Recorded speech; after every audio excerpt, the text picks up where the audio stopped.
Ya, jadi teman-teman sebelum daftar sediakan dulu berkas-berkasnya ya. Berkas-berkasnya itu cari informasi tentang instansi yang akan teman-teman tuju, yang akan teman-teman masuki. Ini kejadiannya sudah banyak terjadi bahwa warlock itu ya biasanya agak sulit mengalahkan mereka.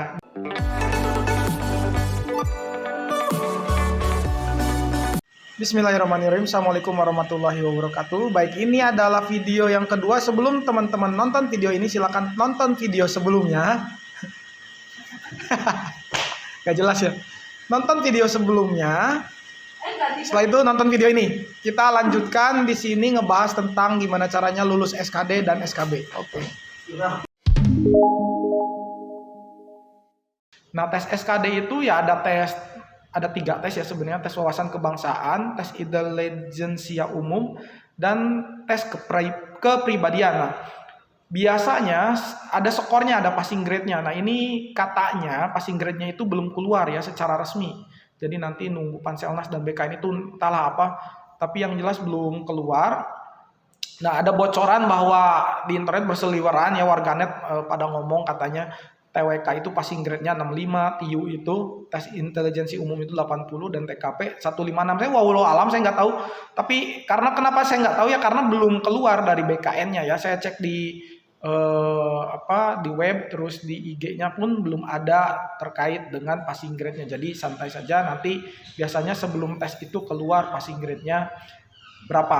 Nah, triknya ketika teman-teman mengerjakan tes SKD tersebut, hitung untuk mencapai passing grade itu berapa. Misal soal TWK itu 30, passing grade-nya misal 65 nih, misal passing grade-nya 65. Nah, 30 itu untuk mencapai 65 itu berapa? Misal satu soal itu nilainya 5, misal ya, 5. Satu soal itu nilainya 5. Maka teman-teman hitung aja tuh untuk mencapai 65 itu ada berapa soal. Misal berarti 13, taruhlah misal 13 soal untuk mencapai nilai 65 misal ya. Nah, maka setelah teman-teman dengan yakin kerjakan dulu aja tuh, misal 13 nih, oh saya kerjakan 13 dulu, atau misal kerjakan 15 dulu. Nah, itu harus yakin benar, pastikan yakin benar jawabannya ya, yang 15 itu misal atau 13 itu jawabannya benar. Nah, setelah itu jangan lanjut dulu ya, teman-teman pindah dulu ke TIU atau TKP ya, sampai benar-benar ada di passing grade-nya. Misal TIU itu 80, berarti sekitar berapa tuh? 16 soal misalnya. Kalau udah TIU itu teman-teman udah mengerjakan 16 soal dan teman-teman jawabannya yakin 100%, maka pindah lagi ke soal yang lain, misal TKP. Nah, TKP itu hitung sampai passing grade-nya, maka teman-teman minimal mengerjakan sesuai dengan yang passing grade-nya yang teman-teman yakini 100% bahwa itu tuh benar. Nah, setelah itu baru ulangi kembali, balik lagi ke TWK yang sisa soal yang belum dikerjakan, kerjakan sampai semuanya dikerjakan, jangan disisakan satupun. Nah, itu kerjakan seperti itu ya. Jadi kerjakan sesuai minimal passing grade-nya berapa. Setelah itu pindah dulu ya, nanti ke TIU, misal dari TWK ke TIU, dari TIU ke TKP. Jadi nanti ada di passing grade-nya. Kenapa kok harus kayak gitu? Karena kalau misalkan TWK teman-teman dapat misal 150 nih, tapi TIU-nya yang passing grade-nya harus 80, tapi teman-teman hanya 75 yang nggak lulus ya. Jadi nggak bisa lulus kalau kayak gitu. Jadi karena minimal ada di passing grade-nya. Kalau ada di bawah passing grade-nya, meskipun yang lain nilainya gede-gede gitu ya, atau full 100%, itu percuma, nggak lulus ya. Jadi yang penting ada di atas passing grade. Ya, dari ketiga ini TWK, TIU, TKP itu harus ada di minimal passing grade-nya. Jadi teman-teman pastikan dulu mengerjakan itu 100%, minimal passing grade-nya lolos. Nah, setelah itu baru kerjakan yang lainnya. Seperti itu polanya ya. Baik. Setelah tes, nanti teman-teman bisa ngecek hasilnya di layar ya, di luar biasanya di luar itu disediakan layarnya. Nah, itu cek aja nih saingannya kira-kira bisa nggak ya segini, nah gitu. Setelah itu kalian berdoa ya. Jadi sebelum dan sesudahnya itu berdoa. Perbanyak berdoa, minta doa dari orang tua, karena ini sangat ampuh. Dulu saya benar-benar minta doa restu dari orang tua, dari mertua juga ya, dari istri. Nah, itu pokoknya minta doa, dan kita banyak ibadah juga ya. Karena itu insya Allah sangat ampuh, sangat mendukung karir kita ya. Selain memang kita harus usaha belajar. Jadi kalau nggak belajar ya untung-untungan. ya, tapi dengan belajar maka kita sudah usaha, karena biasanya usaha tidak akan mengkhianati hasil, ya. Oke, apalagi nih kira-kira?